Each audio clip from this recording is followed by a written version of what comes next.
सभी मित्रों को नमस्कार।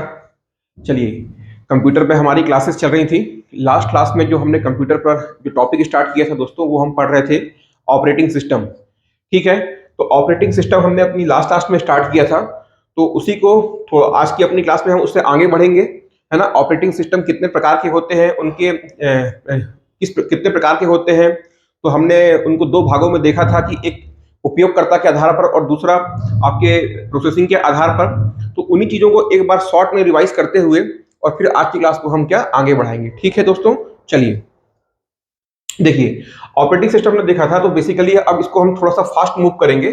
समझना, ऑपरेटिंग सिस्टम एक सिस्टम सॉफ्टवेयर है जिसका उपयोग एक कंप्यूटर सिस्टम में उपलब्ध सभी संसाधनों का नियंत्रण, क्या सभी संसाधनों का,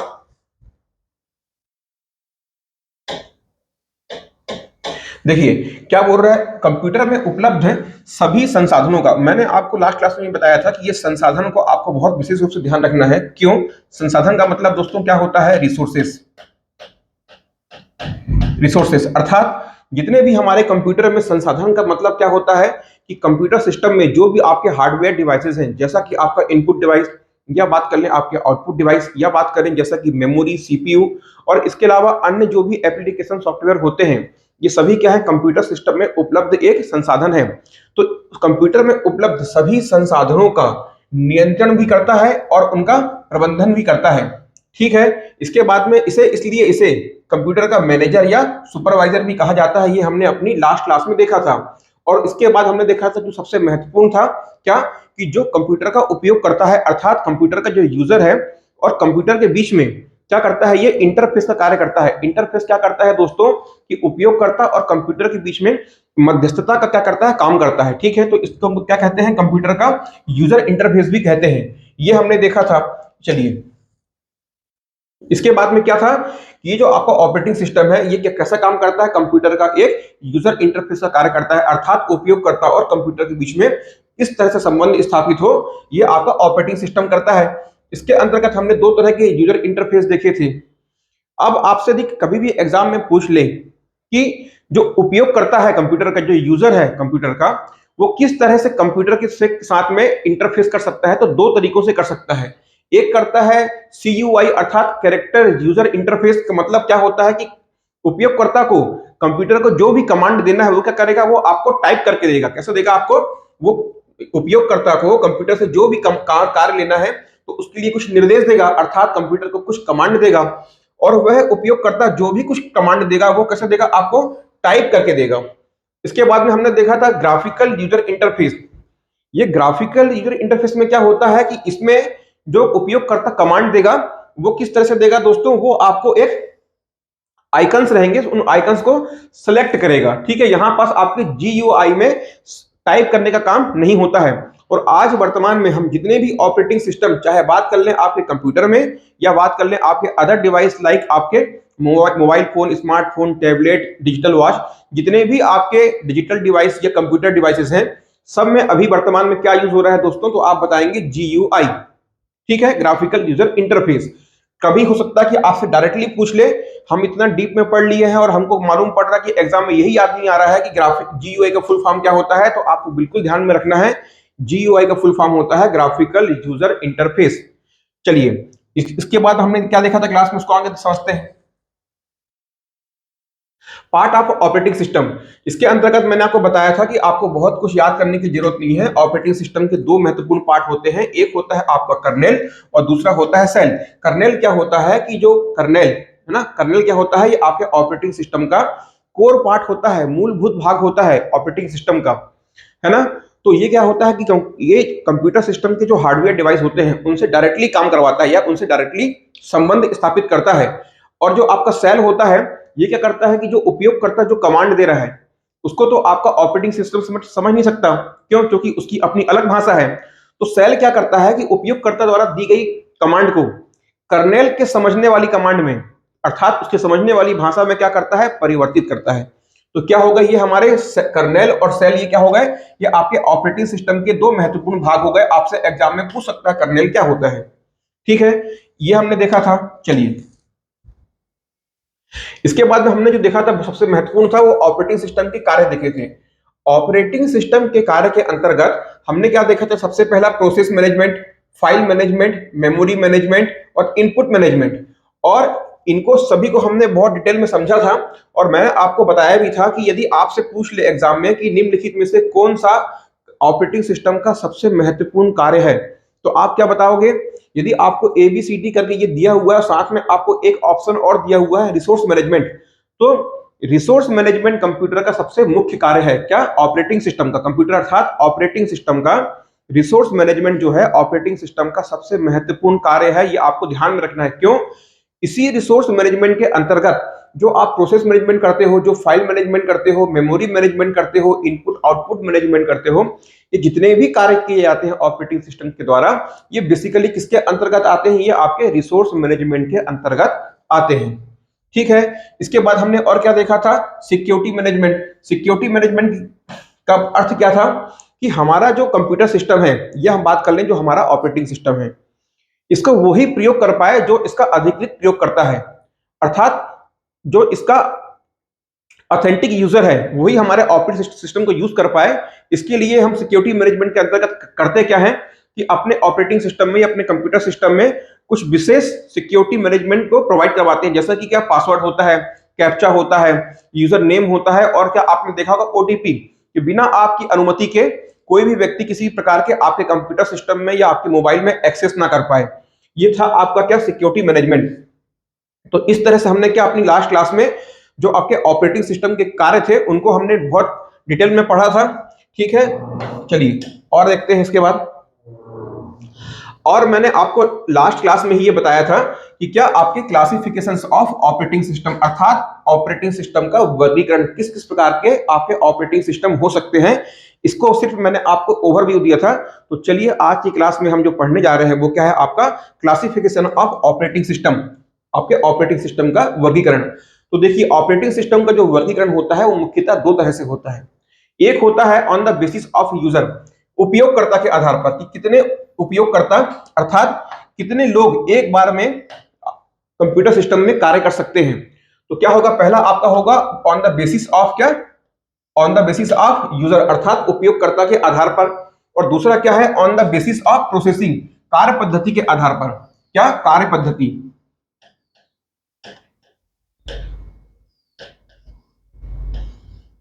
तो हम ऑपरेटिंग सिस्टम को दो तरह से क्या कर सकते हैं? विभाजित कर सकते हैं। पहला क्या होगा? On the basis of user, उपयोगकर्ता के आधार पर। और दूसरा क्या होगा? On the basis of processing, अर्थात उसकी कार्य पद्धति के आधार पर। बात कर ले और सबसे पहले हम इसको डील करते हैं। ये क्या है? आपका यूजर अर्थात उपयोगकर्ता के आधार पर। ये कितने प्रकार के होते हैं? ये बेसिकली तीन टाइप से होते हैं। पहला होता है सिंगल यूजर, अर्थात एकल उपयोगकर्ता।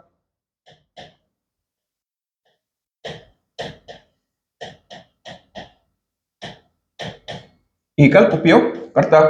इसके बाद में दूसरा क्या होगा दोस्तों? ये होता है आपका मल्टी यूजर। मतलब क्या हो गया? ये यहां से मल्टी का मतलब क्या हो गया? बहु उपयोगकर्ता। एक साथ एक से अधिक लोग क्या कर सकते हैं? आपके कंप्यूटर सिस्टम में कार्य कर सकते हैं। तो ये क्या हो गया? आपका मल्टी यूजर हो गया। इसके बाद में क्या है? Network operating system. Network operating system, चलिए तो इनको पहले एक एक करके समझते हैं और उसके बाद में हम फिर इनको समझेंगे। ठीक है, तो इसको आप लोग चाहें तो नोट कर सकते हैं। और आइए इसके बाद में फिर हम सिंगल यूजर क्या होता है, मल्टी यूजर क्या होता है, नेटवर्क ऑपरेटिंग सिस्टम क्या होता है, इन सभी को एक एक करके आराम से समझते हैं। चलिए इनको पहले आप लोग नोट कर लीजिए।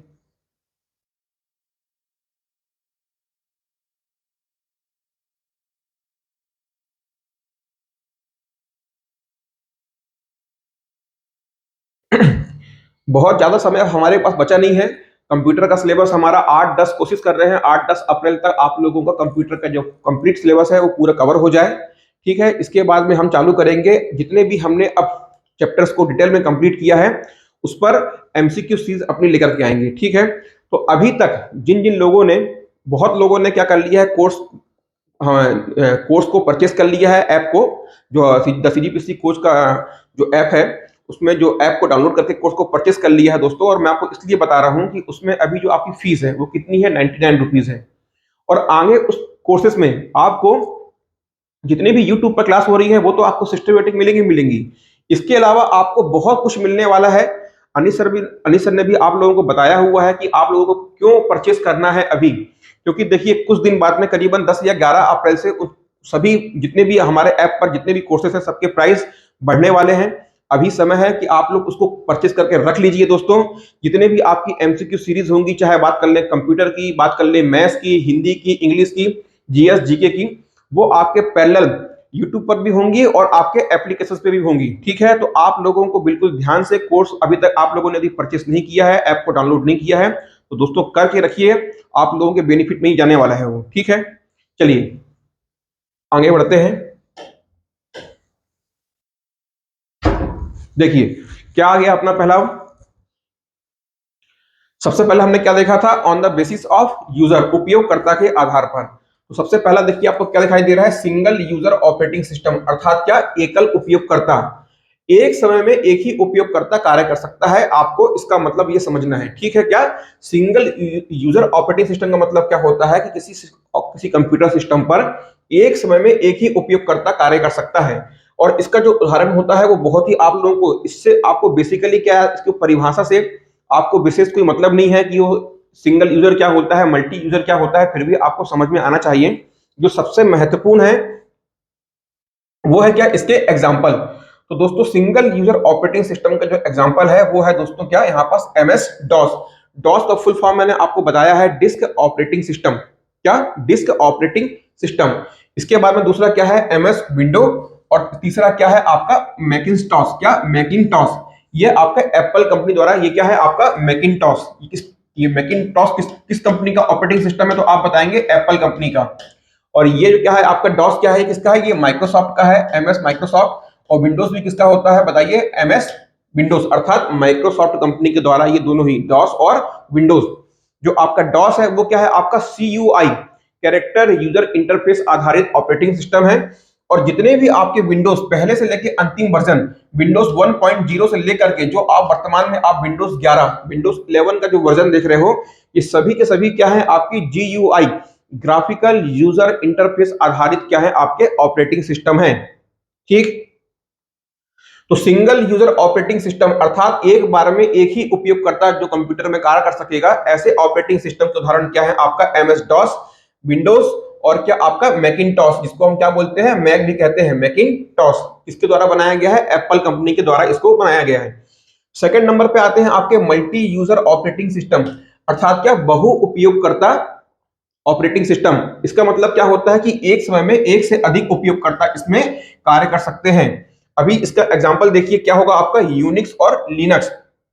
बहुत ध्यान से समझिएगा कि क्या, मल्टी यूजर अर्थात एक बार में एक समय में एक से अधिक उपयोगकर्ता आपके कंप्यूटर सिस्टम में, या बात करें ऑपरेटिंग सिस्टम में, कार्य कर सकते हैं। उसके एग्जांपल क्या है, यूनिक्स और लिनक्स। इनको बिल्कुल ध्यान में रखिएगा दोस्तों, ये जो है ना आपका बहुत ही इंपॉर्टेंट है, ये यूनिक्स और लिनक्स। इसके बाद में आते हैं तीसरे नंबर पे, तो वो क्या है आपका, नेटवर्क ऑपरेटिंग सिस्टम।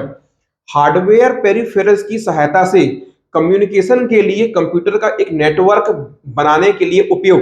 क्या है, हार्डवेयर पेरिफेरल्स मतलब क्या होता है कि जो भी अदर आपके कंप्यूटर सिस्टम के अलावा बहुत सारे क्या होते हैं, कंपोनेंट्स होते हैं, उनको हम क्या बोलते हैं, आपके पेरिफेरल डिवाइस बोलते हैं। मैंने आपको बताया भी था।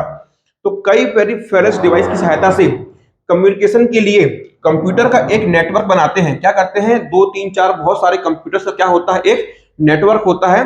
तो ऐसे नेटवर्क बनाने के लिए जिस ऑपरेटिंग सिस्टम का प्रयोग किया जाता है उसको हम कहते हैं नेटवर्क ऑपरेटिंग सिस्टम। बात कर ले इनके एग्जांपल की, तो इसके अंतर्गत आता है विंडोज एनटी। क्या, विंडोज एनटी। यहां पास एनटी का मतलब क्या है, यहां एनटी का मतलब है नेटवर्क। यहां एनटी का मतलब क्या है, नेटवर्क, या आप कह सकते हैं न्यू टेक्नोलॉजी।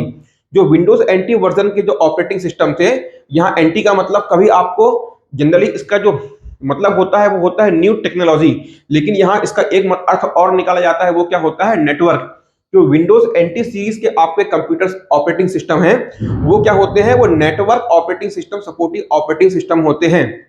ठीक है, इसके बाद में एक आता है आपका विंडोज एक्सपी सर्वर। याद रखना, विंडोज एक्सपी तक की बात नहीं कर रहा है, विंडोज एक्सपी सर्वर, यहां पर सर्वर जुड़ा हुआ है, विंडोज एक्सपी सर्वर। ये क्या है आपका, नेटवर्क ऑपरेटिंग सिस्टम का एक एग्जांपल है। इसके बाद में आता है विंडोज सर्वर 2003। क्या, विंडोज सर्वर 2003। और इसके बाद में एक आता है आपका नेटवेयर लाइट। ये सभी क्या है, ये आपके नेटवर्क ऑपरेटिंग सिस्टम के एग्जांपल हैं। इनको नोट करिए, फिर आगे समझते हैं।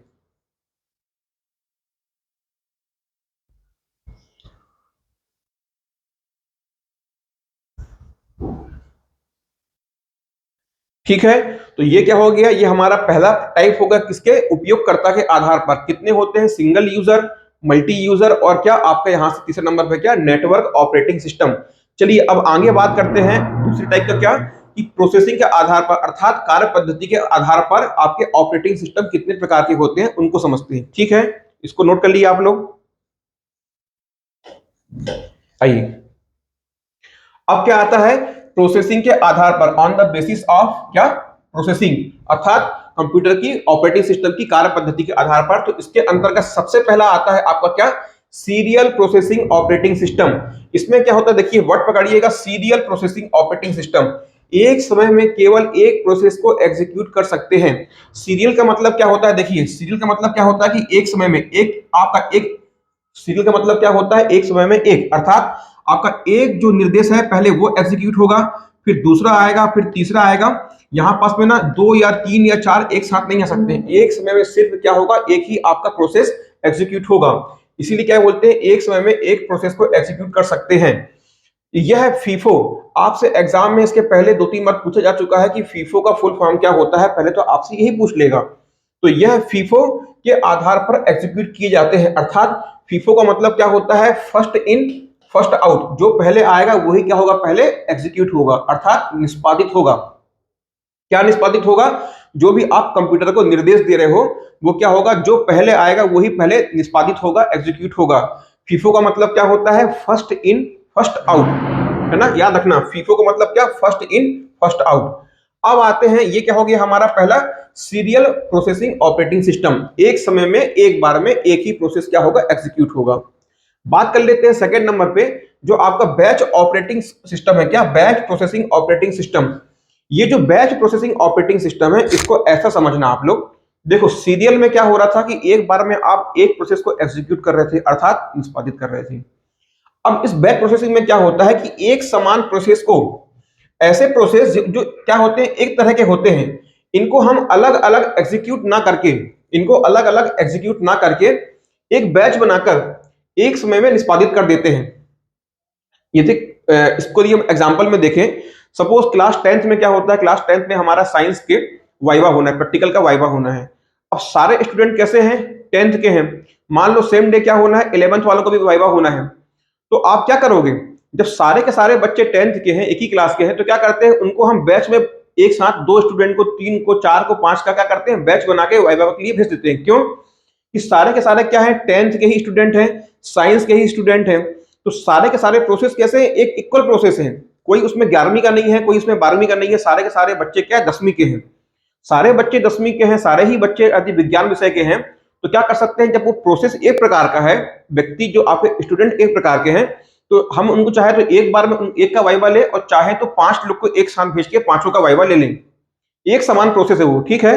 तो बैच में क्या होता है कि एक समान प्रोसेस को अलग अलग एग्जीक्यूट नहीं करते हैं, सभी के क्या करते हैं, एक बैच बनाते हैं। किसी बैच में 5 को ले लिए, किसी बैच में 10 प्रोसेस को ले लिए, और उनको क्या करते हैं, हम उनको एक समय में, एक ही समय में क्या करते हैं, उनको निष्पादित कर देते हैं। तो इससे क्या होता है कि आपके कंप्यूटर की ऑपरेटिंग सिस्टम की प्रोसेसिंग की स्पीड बढ़ जाती है, ठीक है। चलिए, इसके बाद में आता है तीसरा आपका क्या, मल्टी प्रोसेसिंग ऑपरेटिंग सिस्टम। पकड़िएगा ना, यहां पास एग्जाम में क्या होता है, कई बार मल्टी प्रोसेसिंग और मल्टीटास्किंग में कंफ्यूजन होता है, इसलिए बहुत ध्यान से समझिएगा। मल्टी प्रोसेसिंग का मतलब क्या होता है कि विभिन्न प्रोसेस के मल्टी प्रोसेसर पर एक समय में एग्जीक्यूट किया जाता है। समझना आप, मल्टी प्रोसेसिंग का मतलब क्या हो रहा है, देखो यदि यहां पास मल्टी ना होता, क्या होता, सिंगल प्रोसेसिंग, अर्थात क्या, एक समय में एक प्रोसेस। अब क्या कर रहा है कि यहां पास मल्टी प्रोसेस को, अर्थात एक से अधिक प्रोसेस को एक समय में प्रोसेस करना, विभिन्न प्रोसेस को क्या, विभिन्न प्रोसेस को मल्टी प्रोसेसर पर, अर्थात आपका पास जो ऑपरेटिंग सिस्टम है वो कैसा होगा, वो मल्टी प्रोसेसर होगा, पर एक समय में एग्जीक्यूट किया जाता है अलग अलग तरह के प्रोसेस को। देखो क्या है समझना, सीरियल में क्या कर रहे थे कि एक प्रोसेस को एक बार में एग्जीक्यूट कर रहे थे। बैच में क्या कर रहे थे, समझिएगा, बैच में क्या कर रहे थे कि एक ही तरह के जो प्रोसेस थे उनको अलग अलग एग्जीक्यूट ना करके, क्योंकि वो सारे के सारे कैसे हैं, एक तरह के प्रोसेस हैं, एक ही तरह का कार्य है, तो उनको एक एक बार में एक एक ना करके उनका हमने ग्रुप बना दिया, बैच बना दिया और उनको क्या कर दिया हमने, फिर एग्जीक्यूट कर दिया। अब क्या हो गया कि आपका मल्टी प्रोसेसिंग में क्या होता है कि अब यहां पास क्या था, देखो बैच में क्या थे, एक समान प्रोसेस थे, लेकिन मल्टी प्रोसेसिंग में क्या है कि ऐसे प्रोसेस जो अलग अलग तरह के हों, ऐसे कार्य जो अलग अलग तरह के हों। अर्थात हमको मान लो हमारे पास में 10वीं का भी बच्चा है, एक 11वीं का भी है, एक 12वीं का भी है। तो जब आपको तीनों तरह के बच्चों का वाइवा एक साथ लेना है तो क्या करोगे आप, मल्टी प्रोसेसिंग ऑपरेटिंग सिस्टम, अर्थात विभिन्न तरह की जब आपके पास में कार्य हो या प्रोसेस हो तो उनको एक समय पे कौन एग्जीक्यूट करेगा, कौन करेगा निष्पादित, तो आप बताओगे मल्टी प्रोसेसिंग ऑपरेटिंग सिस्टम क्या करेगा, इनको इस तरह के विभिन्न प्रोसेस को ऑपरेट करेगा, क्या करेगा, प्रोसेस करेगा। ठीक है, इसको नोट करिए।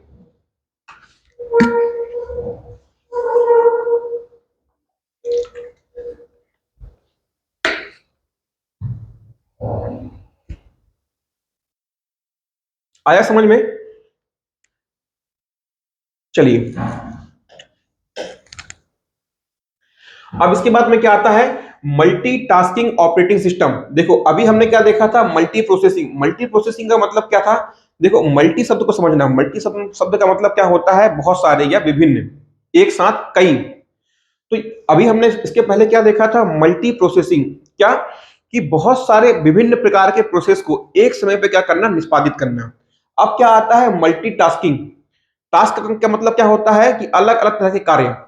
मल्टीटास्किंग का मतलब क्या होता है, अलग अलग तरह के कार्य। तो देखो ऐसे ऑपरेटिंग सिस्टम जो एक प्रोसेसर पर समानांतर एक से अधिक कार्य करते हैं, क्या कहलाते हैं, आपके मल्टीटास्किंग ऑपरेटिंग सिस्टम कहलाते हैं। क्या लिखा है, देखो पढ़ो अच्छे से पढ़िए कि ऐसे ऑपरेटिंग सिस्टम जो एक प्रोसेसर पर समानांतर एक से अधिक कार्य करते हैं। क्या कह रहा है आपसे, ऐसे ऑपरेटिंग सिस्टम जो एक प्रोसेसर पर समानांतर एक से अधिक कार्य करते हैं।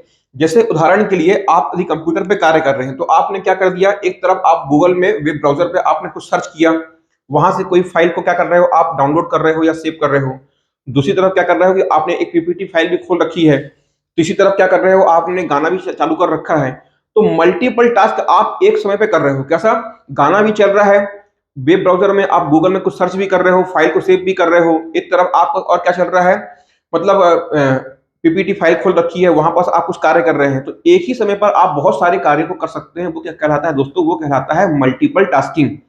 ठीक है, तो ये क्या हो गया आपका मल्टीपल टास्किंग ऑपरेटिंग सिस्टम की एक ऑपरेटिंग सिस्टम जो एक प्रोसेसर पर, हमको इसके लिए अलग अलग प्रोसेसर नहीं, एक ही प्रोसेसर पर समानांतर, अर्थात क्या होता है कि पैरेलली क्या करते हैं, एक से अधिक कार्य को संपन्न करते हैं। इसके बाद में आता है आपका रियल टाइम ऑपरेटिंग सिस्टम। ये बहुत ही इंपॉर्टेंट है, अधिकतर इससे क्वेश्चन नहीं पूछता है, पर कभी भी इससे क्वेश्चन पूछ लेता है तो लोग इसको पढ़ते नहीं है। इसीलिए मैं बता रहा हूं कि ये क्या है, बहुत ही इंपॉर्टेंट है। इसको लोग अवॉइड कर देते हैं, इसको बहुत हल्के में लेते हैं। रियल टाइम वगैरह आपको जनरली बुक में भी इतना डीपली देखने को नहीं मिलेगा, लेकिन यहां से जब भी क्वेश्चन बनते हैं तो लोग क्या करते हैं, इस क्वेश्चन को नहीं बना पाते हैं। इसलिए यहां बहुत विशेष ध्यान दीजिएगा। अब क्या होता है, देखिए रियल टाइम ऑपरेटिंग सिस्टम, आपको इसके नाम से ही पकड़ में आ रहा होगा। रियल टाइम मतलब वर्तमान में ही, रियल टाइम मतलब कि अभी जो समय चल रहा है बिल्कुल एकदम एग्जैक्टली टाइम के इक्वल। परिभाषा पढ़िएगा, ऐसे ऑपरेटिंग सिस्टम जो एक प्रोसेस को वास्तविक समय में, क्या वास्तविक समय के आधार पर, ऐसे ऑपरेटिंग सिस्टम जो एक प्रोसेस को वास्तविक समय के आधार पर निष्पादित करते हैं वैज्ञानिक उपकरणों, अर्थात क्या आपके साइंटिफिक डिवाइसेस में, औद्योगिक संयंत्रों जो भी आपके इंडस्ट्रियल प्लांट्स होते हैं में इनका प्रयोग किया जाता है। मुख्यतः दो प्रकार के होते हैं, समझिएगा, अभी मैं आपको आराम से समझाऊंगा। मुख्यतः ये दो प्रकार के होते हैं, एक होता है सॉफ्ट टाइम और एक होता है hard time real time operating system. क्या, एक होता है सॉफ्ट टाइम और दूसरा होता है हार्ड टाइम। अब ये सॉफ्ट टाइम और हार्ड टाइम क्या होता है, देखिए हम पढ़ क्या रहे हैं, real time operating system. Real time operating system का मतलब क्या है कि जो भी ऑपरेटिंग सिस्टम पर आप प्रोसेस करवा रहे हो वो वास्तविक समय पर डन होगा। अब आप समझिएगा, सपोज आप लोगों ने देखा होगा फ्लाइट कंट्रोल सिस्टम, जो भी फ्लाइट आते जाते हैं तो उसके लिए एक कंट्रोलिंग टावर होता है, वहां से क्या करता है, वो फ्लाइट के मूवमेंट को कंट्रोल करते हैं कि कब कौन सी फ्लाइट को टेक ऑफ करना है, कब कौन सी फ्लाइट को लैंड करना है। जितनी भी फ्लाइट्स की एक्टिविटी होती है, यदि आपने यहां पास किसी भी प्रकार की चूक कर दी, सपोज वो आपसे कह रहा है कि हम लैंड करना चाह रहे हैं और अभी इतनी ऊंचाई पर है, हम इतनी ऊंचाई पर हैं, हमको लैंड करना है। यदि आपने सिग्नल, यदि आपके कंप्यूटर सिस्टम ने फ्लाइट फ्लाइट मतलब जो आपके एरोप्लेन में, हवाई जहाज में जो ऑपरेटिंग सिस्टम लगे हुए हैं, क्योंकि उसमें भी बहुत सारे कंप्यूटर होते हैं, विभिन्न प्रकार के उपकरण होते हैं, तो उनको सबको मैनेज करने के लिए वहां भी क्या होते हैं, ऑपरेटिंग सिस्टम होते हैं।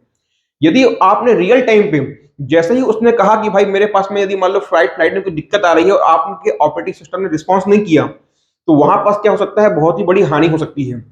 तो ऐसी जगह सपोज मान लीजिए कि आपका एक न्यूक्लियर पावर प्लांट है। न्यूक्लियर पावर प्लांट में क्या होता है कि आपकी जो भी न्यूक्लियर फ्यूजन है ना, जो भी आपका न्यूक्लियर फ्यूजन होता है, यदि मान लीजिए कि उसमें टेम्परेचर बढ़ रहा है और आपको कूलिंग को बढ़ाना है ताकि टेम्परेचर डाउन हो जाए, लेकिन यदि आपका ऑपरेटिंग सिस्टम तुरंत उस पर क्या रिस्पॉन्स नहीं किया, तो क्या होगा, उसमें विस्फोट हो जाएगा। अर्थात ऐसे जगह है जहां पास आपको जैसे ही कुछ रिस्पॉन्स मांगा जा रहा है, इमीडिएटली रिस्पॉन्स मांगा और इमीडिएटली क्या कर दिया आपने, उसको रिस्पॉन्ड कर दिया, तो वो क्या होता है दोस्तों, वो होता है रियल टाइम ऑपरेटिंग सिस्टम। तो ये दो तरह के होते हैं, एक होता है सॉफ्ट टाइम और एक होता है हार्ड टाइम।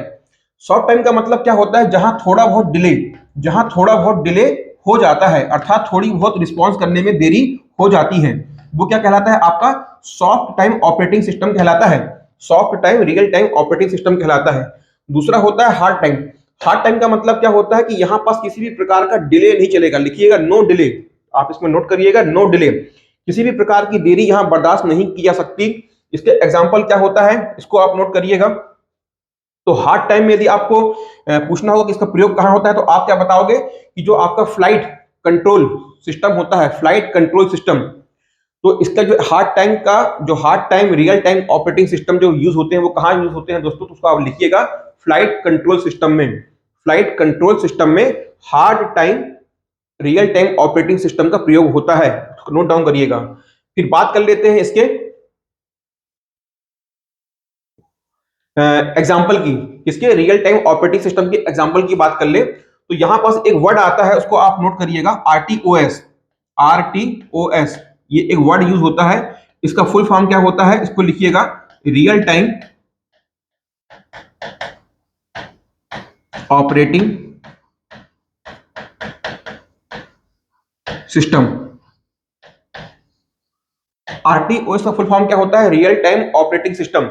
कई बार आपसे इसका फुल फॉर्म पूछ लेता है, क्या, आरटीओएस। तो जो आपके रियल टाइम ऑपरेटिंग सिस्टम है, इसको हम क्या बोल देते हैं, आरटीओएस कहते हैं। बात कर लें कि आपके रियल टाइम ऑपरेटिंग सिस्टम के एग्जांपल क्या क्या होते हैं, तो देखिए आरटी लिनक्स, यहाँ आरटी का मतलब अब आप समझ रहे होंगे रियल टाइम, तो आरटी लिनक्स, डीएनएक्स।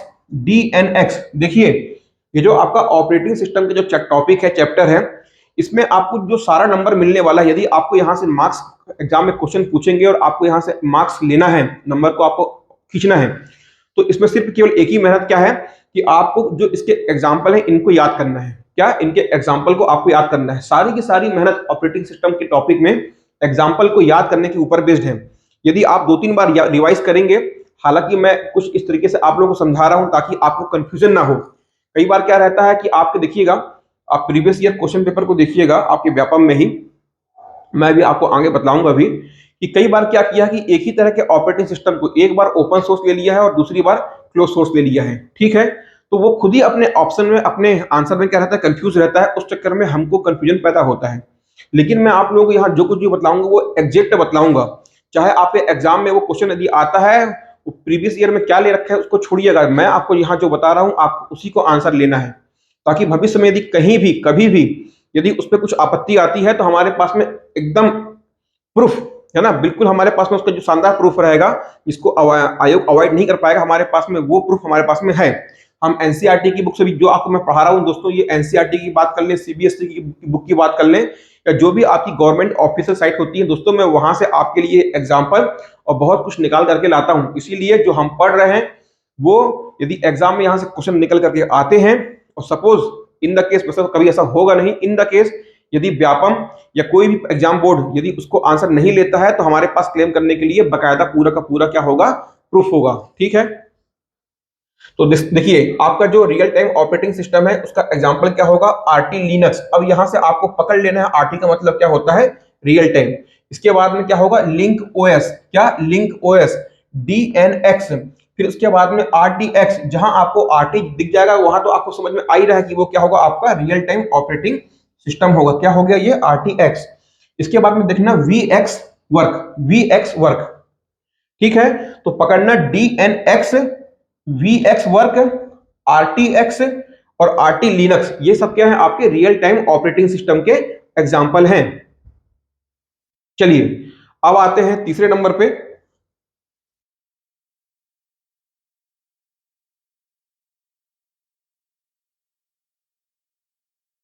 इसको आप लोग नोट कर लीजिए। यहां पर थर्ड नंबर पे लिखा हुआ है multi programming operating system. Multi programming operating system, ठीक है, वो नीचे दब गया है, मैं आप लोग को क्लियर करूंगा, ठीक है। इसको आप लोग नोट करिए, पहले आगे बढ़ते हैं फिर।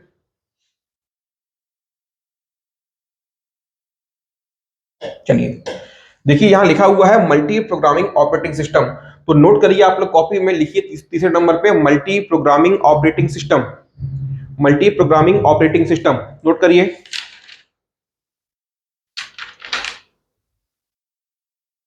मल्टी प्रोग्रामिंग ऑपरेटिंग सिस्टम क्या होते हैं, जहां एक समय पर एक से अधिक प्रोग्राम्स को, एक समय में एक से अधिक प्रोग्राम को जहां निष्पादित किया जाता है उसे क्या कहते हैं, मल्टी प्रोग्रामिंग ऑपरेटिंग सिस्टम कहते हैं।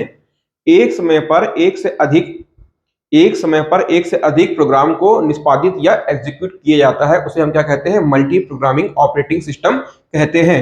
ठीक है, अभी मैं आपको क्या कर रहा हूं कि जहां पास आपको उदाहरण देने की जरूरत है वहां आपको उदाहरण दे रहा हूं। लास्ट में मैं आप लोगों के लिए एक कंबाइंड ऑपरेटिंग सिस्टम और उनके एग्जाम्पल का नाम दूंगा ताकि आपको याद करने में दिक्कत नहीं हो। तो अभी आप टेंशन मत लीजिएगा, यदि आपको नाम याद हो जा रहे हैं तो अच्छी बात है, नहीं भी होंगे तो मैं आप लोगों को याद करवाऊंगा लास्ट में। ठीक, चलिए, तो क्या हो गया आपका तीसरा, मल्टी प्रोग्रामिंग ऑपरेटिंग सिस्टम, क्या एक समय पे एक से अधिक प्रोग्रामों को क्या करते हैं, एग्जीक्यूट या निष्पादित करते हैं, क्या कहलाते हैं आपके, मल्टी प्रोग्रामिंग ऑपरेटिंग सिस्टम। ठीक, अब आता है इसके बाद में क्या, ये है ना, आप नंबरिंग को मत देखिएगा, ये आपका हमने 3 देख चुके हैं, चौथा है, ये आपका 5वां है और ये 6वां। देखिए क्या बोल रहा है, टाइम शेयरिंग ऑपरेटिंग सिस्टम। क्या, time sharing operating system. Computer की सबसे अच्छी खास बात यह है कि जो इसके टर्मिनोलॉजी होती है, जो इसके शब्द होते हैं, उनसे कई बार उन केवल शब्द से ही हम पकड़ सकते हैं कि वो क्या कहना चाह रहा है। अब यहां पर देखिए क्या बोल रहा है कि टाइम शेयरिंग, अर्थात टाइम को कहीं ना कहीं शेयर किया जा रहा है।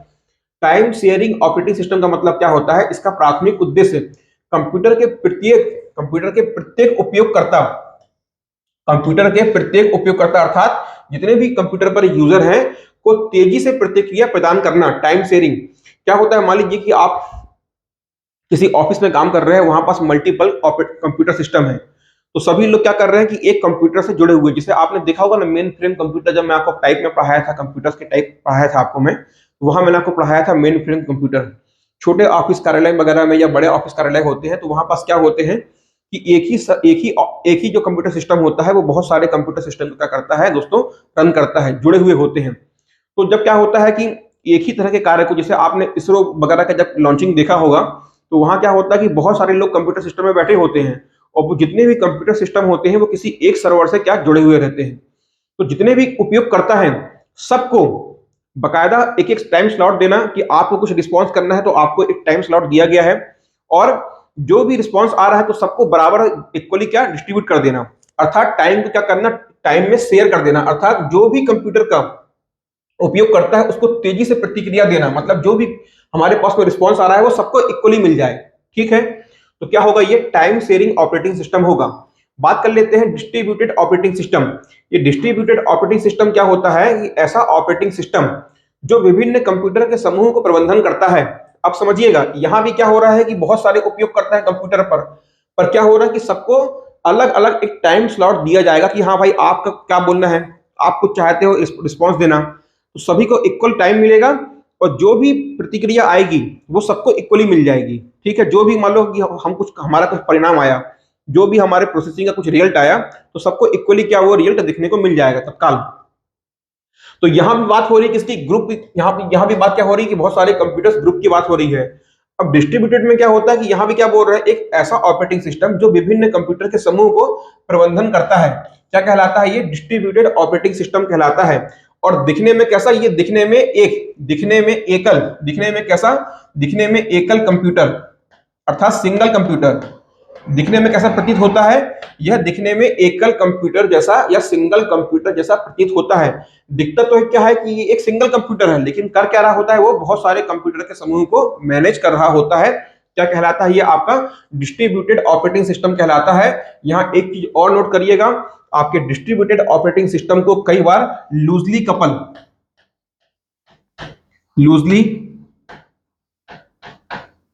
कपल्ड ऑपरेटिंग सिस्टम भी कहते हैं। क्या? आपके डिस्ट्रीब्यूटेड ऑपरेटिंग सिस्टम को कई बार लूजली कपल्ड ऑपरेटिंग सिस्टम भी कहते हैं। बात करते हैं आपका नेक्स्ट क्या दिखा रहा है आपको, एम्बेडेड ऑपरेटिंग सिस्टम। दोस्तों एक वर्ड पकड़िएगा, एम्बेडेड। क्या?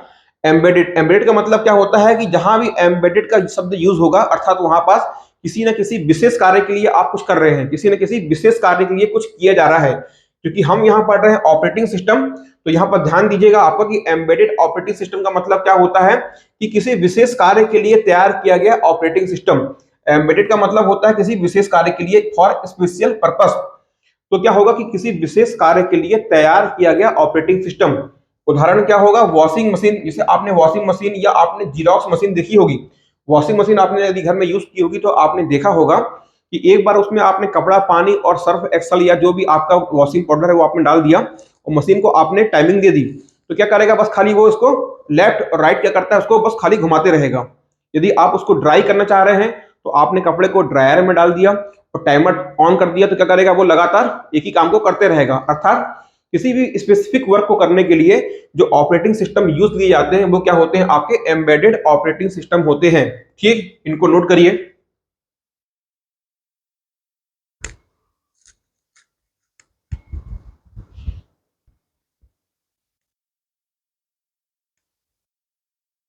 चलिए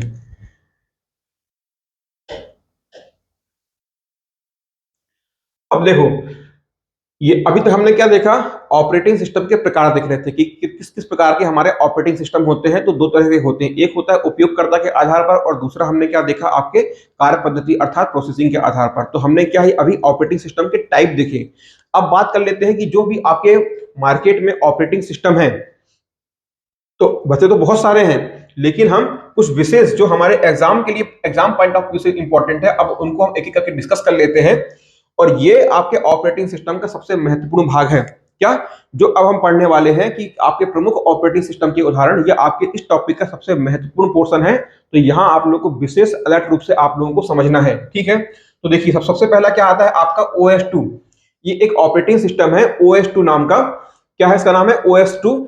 इसको किसने बनाया था, इसको माइक्रोसॉफ्ट नाम की कंपनी ने और IBM, ये दोनों ही कंपनी, क्या आपने सुना हो कई बार नाम माइक्रोसॉफ्ट तो आप जानते हो, और दूसरी क्या है आपकी IBM।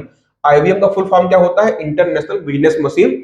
तो ये दोनों कंपनियों ने मिलकर OS2 नाम के ऑपरेटिंग सिस्टम को तैयार किया था। ये किस लिए बनाया गया था, ये जो आपका OS2 ऑपरेटिंग सिस्टम है ये पर्सनल कंप्यूटर के लिए बनाया गया था। पर्सनल कंप्यूटर को हम क्या बोलते हैं बताइए, शॉर्ट फॉर्म में पीसी कहते हैं। पर्सनल कंप्यूटर मतलब क्या, पीसी। अर्थात जो आप अपने घर में लैपटॉप यूज कर रहे हो, जो आप घर में डेस्कटॉप यूज कर रहे हो, ये सब क्या है आपके पर्सनल कंप्यूटर के एग्जांपल हैं। ठीक है, तो जो आपका ऑपरेटिंग सिस्टम 2 है ये किस लिए बनाया गया था, ये पर्सनल कंप्यूटर के उपयोग के लिए बनाया गया था। इसके बाद में ये जो आपका OS2 है ये क्या होता है, ये डॉस के लिए भी, क्या डिस्क ऑपरेटिंग सिस्टम के लिए भी और विंडोज के लिए भी, दोनों के लिए क्या था, ये दोनों के लिए ही कॉम्पिटिबल अर्थात दोनों में ही उपयोग लिया जा सकता था। बार बार क्यों बोल रहा हूं था, क्योंकि आज वर्तमान में ये OS2 नाम का ऑपरेटिंग सिस्टम यूज में नहीं है। तो क्या बोलेंगे आप कि जो आपका OS2 ऑपरेटिंग सिस्टम है ये डॉस के लिए भी, ये ऐसे कंप्यूटर सिस्टम जिसमें डॉस ऑपरेटिंग सिस्टम था इसमें भी ये काम करता था, और विंडोज के लिए भी, ये दोनों के लिए क्या था, ये कॉम्पिटिबल था। कॉम्पिटिबल का मतलब क्या होता है कि दोनों में ही कार्य करने में सक्षम था। ठीक है, अब यदि आपसे कह रहा है कि डॉस के लिए भी था, विंडोज के लिए भी था, तो बताइए मेरे को ये डॉस क्या है, ये आपका डॉस क्या है, CUI आधारित अर्थात कैरेक्टर यूजर इंटरफेस आधारित ऑपरेटिंग सिस्टम है। और विंडोज कैसा होता है बताइए, ये होता है GUI आधारित अर्थात ग्राफिकल यूजर इंटरफेस आधारित ऑपरेटिंग सिस्टम होता है। तो हम ये कह सकते हैं कि जो आपका OS2 ऑपरेटिंग सिस्टम है यह CUI और GUI दोनों तरह के लिए क्या था, दोनों ही तरह पे कार्य कर सकता था। ये CUI अर्थात कैरेक्टर यूजर इंटरफेस के लिए भी कार्य कर सकता था और आपके GUI के लिए भी कार्य कर सकता था। ये क्या हो गया आपका पहला type, OS2 operating system. OS2 operating system. चलिए दूसरा देखते हैं, क्या आपके यहां पास आ रहा है MS DOS। ये बहुत ही इंपॉर्टेंट है एग्जाम के लिए। सबसे पहले तो क्या आपसे पूछता है कि ये डॉस का फुल फॉर्म क्या होता है, तो मैं आपको कई बार बतला चुका हूं कि डॉस का फुल फॉर्म क्या होता है, disc operating system. Disc operating system Microsoft company के द्वारा 1980 एग्जाम में आपसे पूछ लेगा कब बनाया गया था, ये आपसे पूछ सकता है, तो आपको डेट को यहाँ पास याद रखना है। जब कभी भी आपके पास में माइक्रोसॉफ्ट की बात आएगी तो दो ही तरह के उसके सॉफ्टवेयर ऑपरेटिंग सिस्टम है, एक है उसका डॉस और दूसरा क्या है उसका विंडोज। यदि आपसे डॉस के बारे में पूछ लेगा तो क्या टिक करोगे आप, डॉस के बारे में तो क्या बताओगे आप 1980। यदि आपसे एमएस विंडो की बात करेगा तो आप क्या बताओगे 1985। बस आपको इतना याद रखना है कि डॉस बोलेगा तो 1980 और विंडोज बोलेगा तो 1985। पहले क्या आया था, एमएस डॉस आया था। ये एमएस डॉस किस पर आधारित था, तो आप क्या बताएंगे सीयूआई। तो पढ़िए, माइक्रोसॉफ्ट कंपनी के द्वारा 1980 में इसको तैयार किया गया था। सीयूआई अर्थात कैरेक्टर यूजर इंटरफेस। मैंने आपको बताया ना कि कैरेक्टर यूजर इंटरफेस का मतलब क्या होता है कि सपोज देखिए, मान लीजिए कि ये क्या है, आपका एक कंप्यूटर सिस्टम है, इस प्रकार से आप देख रहे हैं इसको, ठीक है। तो यहां पास क्या करना है कि जो आपका सीयूआई अर्थात सीयूआई आधारित ऑपरेटिंग सिस्टम होता है, तो यहां पास आपको ना एक कमांड प्रॉम्प्ट मिलता है। अर्थात यहां पास देखिएगा कुछ इस प्रकार से आपको C1 2 3 4, तो यहां पास आपको ना लगातार कुछ टाइप करने के लिए मिलेगा। यहां पास आपको कुछ भी आइकन नहीं मिलेगा कि जिसको आप सिलेक्ट करके क्लिक करके उसको एग्जीक्यूट कर सकें। तो यहां पास क्या होता है, जो आपका सीयूआई होता है, यहां पास जो भी आपको प्रोग्रामों को निष्पादित करवाना है, जो भी आपको कंप्यूटर को निर्देश या कमांड देना है, उसको आप टाइप करके ही दे सकते हैं। ये क्या था, ये आपका एमएस डॉस था, अर्थात ये सीयूआई पर आधारित एक ऑपरेटिंग सिस्टम था। अच्छा, इसके बाद में कैसा था, ये सिंगल यूजर सिंगल टास्किंग। कैसा था, single user single tasking. MS DOS operating system पे एक बार में केवल एक ही उपयोगकर्ता काम कर सकता था। सिंगल टास्किंग, इसमें एक बार में सिर्फ एक ही प्रकार के कार्य को हम पूर्ण कर सकते थे। क्या हो गया, सिंगल यूजर सिंगल टास्किंग। और कैसा था, 16 बिट। कैसा था ये 16 बिट। ये 16 बिट का मतलब क्या होता है, कई बार आपने सुना होगा ना कि जो आपका कंप्यूटर सिस्टम है वो 16 बिट का है, वो 32 बिट का है, 64 बिट का है। आपको मैंने, यदि ये ध्यान में आ रहा होगा, तो जब भी मैं आपको सीपीयू के बारे में पढ़ा रहा था, तो सीपीयू में मैंने आपको बताया था कि सीपीयू अर्थात क्या, कंप्यूटर की प्रोसेसिंग की स्पीड किन किन कारकों पर निर्भर करती है। तो वहां मैंने आपको बताया था, उनमें से एक कारक क्या था, वर्ड लेंथ, क्या शब्द परास। अर्थात एक बार में आपका जो कंप्यूटर प्रोसेसर है वो कितने बिट निर्देश को एग्जीक्यूट कर सकता है। तो 16 बिट क्या हो गया यहां से, कि एक बार में जो आपका ऑपरेटिंग सिस्टम है वो 16 बिट को क्या कर सकता है, प्रोसेस कर सकता है। तो जो आपका एमएस डॉस है वो कैसा है, सीयूआई आधारित 16 bit single user single task operating system है। इसको नोट करिएगा। पर्सनल कंप्यूटर के लिए बनाया गया था। किसके लिए, पर्सनल कंप्यूटर अर्थात क्या, आपका पीसी के लिए बनाया गया था। किसी भी कार्य को करने के लिए कमांड को टाइप करना पड़ता है, ये मैंने आपको बता दिया। सीयूआई को और किस नाम से जानते हैं बताइए, CLI, command line interface. CUI को और क्या कहते हैं, सीएलआई, कमांड लाइन इंटरफेस। इसके बाद में क्या, देखिए कुछ कमांड जो आपके DOS MS DOS operating system था, तो उसकी कुछ कमांड कई बार आपसे एग्जाम में पूछ लेता है और पूछा भी जा चुका है। तो याद करिएगा, एक होता है सीएलएस। क्या लिखिएगा, सीएलएस। सीएलएस कमांड का मतलब होता है स्क्रीन को साफ करो। हमको क्या, कंप्यूटर स्क्रीन में कुछ हटाना है, रिमूव करना है, तो आप सीएलएस कमांड देते थे। इसके बाद में एक कमांड होती थी सीएटी। सीएटी, फिर इसके बाद में एक बहुत महत्वपूर्ण कमांड है, वो होता था डीआईआर। लिखिए डीआईआर।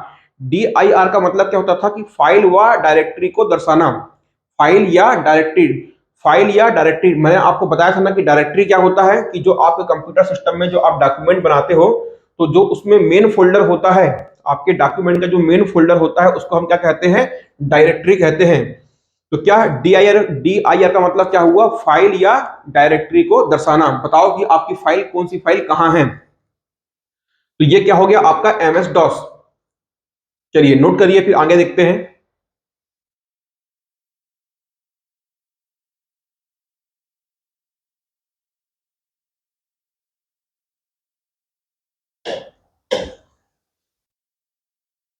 आइए, इसके बाद में क्या, अभी हमारे पास में एक नया क्या आता है, नोवेल।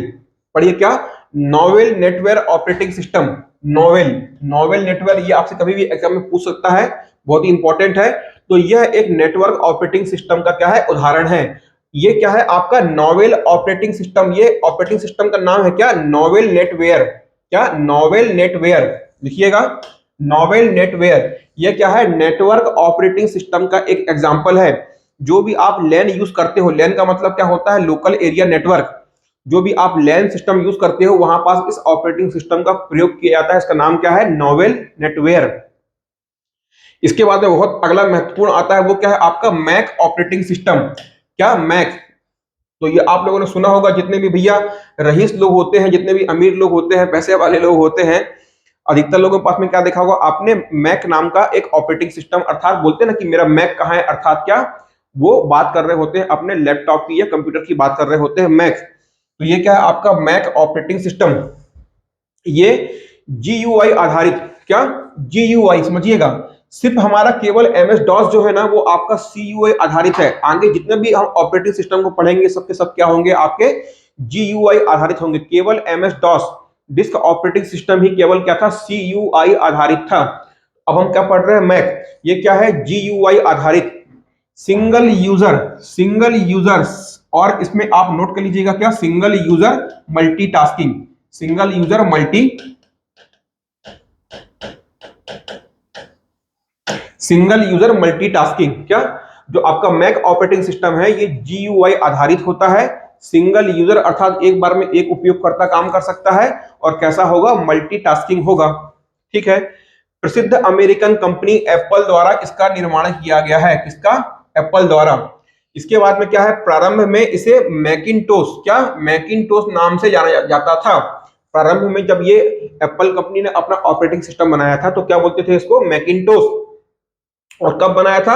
1984 में, 1984 में उसने एप्पल नाम की कंपनी ने अपना ऑपरेटिंग सिस्टम बनाया था। इसका नाम क्या था? मैकिंटोश ऑपरेटिंग सिस्टम, जिसे 2001 से, इसी मैकिंटोश को 2001 से नया नाम दे दिया गया और क्या बोला गया? Mac OS.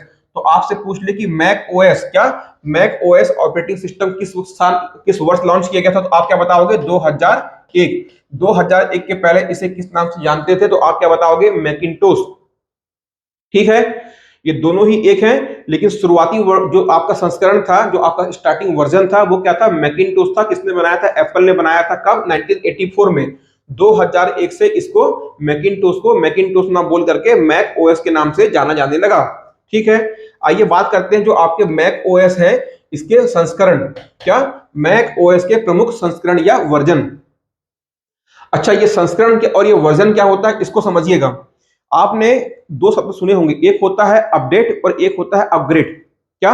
एक होता है अपडेट और एक होता है अपग्रेड। आपका फोन में कई बार बोलता होगा ना कि भाई फोन को अपडेट करो। अपडेट करने का मतलब क्या होता है कि जो भी आप एप्लीकेशन या प्रोग्राम को यूज कर रहे हो उसमें कुछ नए फीचर्स को, किसी नए प्रोग्राम को जोड़ना। इसमें जो आपके पास मौजूद है उसी में किसी नई चीज को जोड़ना, वो क्या कहलाता है? अपडेट कहलाता है। जैसे आपके पास में आज जो नॉलेज है तो उसमें कुछ आप कल कुछ और पढ़ेंगे, परसों कुछ और पढ़ेंगे, तो वो क्या होगा? आपके नॉलेज में अपडेट होगा। और अपग्रेड क्या होता है कि अपग्रेड का मतलब ये होता है कि आज वर्तमान में जो आपके पास में वर्जन या फीचर है उसका एक नया ही वर्जन, उसको आप अपडेट नहीं कर रहे हो, उसको आप सीधे ही क्या कर रहे हो? बदल दे रहे हो डायरेक्ट, एक उसका एक नया रूप आ गया। ठीक है। तो अपग्रेड का मतलब क्या होता है कि आपके प्रोग्राम या सॉफ्टवेयर को ही चेंज कर देना, पूरा का पूरा उठा के इसको चेंज कर देना। और अपडेट में क्या होता है कि उसमें कुछ नए फीचर्स को जोड़ के उसको एडवांस लेवल पे लेके जाना। ठीक है। तो ये अपडेट और अपग्रेड का मतलब होता है। तो ये जो आपका मैक ओएस है, इसके जो प्रमुख वर्जन है, उनको समझिएगा। तो इसको ज्ञात करने की एक ट्रिक है दोस्तों, उसको समझिएगा। जो आपका मैक ओएस ऑपरेटिंग सिस्टम के जो वर्जन है, तो देखिए पहला क्या है? जगुआर। क्या? जगुआर। फिर क्या है? पैंथर। फिर क्या है? चीता। और क्या है? लियोपार्ड। और क्या है? प्यूमा। ये सभी के सभी क्या, देखिए नाम पढ़िए। जगुआर आपने सुना भी होगा, जगुआर, पैंथर, चीता, लियोपार्ड और प्यूमा। ये सब क्या है? ये सभी के सब है आपके जो शेर या हम कहें कि बिल्ली प्रजाति के जो जीव हैं, शेर है ना, चीता, तेंदुआ। तो ये सब क्या है? आपके जितने भी आपके मैक ऑपरेटिंग सिस्टम के एग्जाम्पल हैं वो आपके बिल्ली वंश प्रजाति के जितने भी आपके ये जानवर हैं, जैगुआर, पैंथर, चीता, लियोपार्ड, ये सब आप कभी भी एग्जाम में पूछ लेगा तो सब किसके किसके हैं? ये सभी के सभी मैक ओएस के वर्जन है, क्या? संस्करण है। इसको नोट करिए।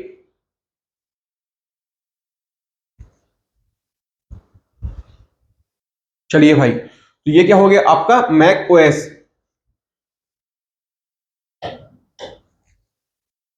देखिए अब आता है बहुत ही इंपॉर्टेंट आपका यूनिक्स और लिनक्स। यूनिक्स और लिनक्स। देखिए जो आपका यूनिक्स है ये क्या है, आपका मल्टी यूजर। समझिएगा, अभी तक हमने क्या देखा, अभी तक जो हमने देखा आपका एमएस डॉस देखा, या बात कर ले क्या मैक ओएस देखा, ये कैसे थे, ये सिंगल यूजर थे, एकल उपयोगकर्ता।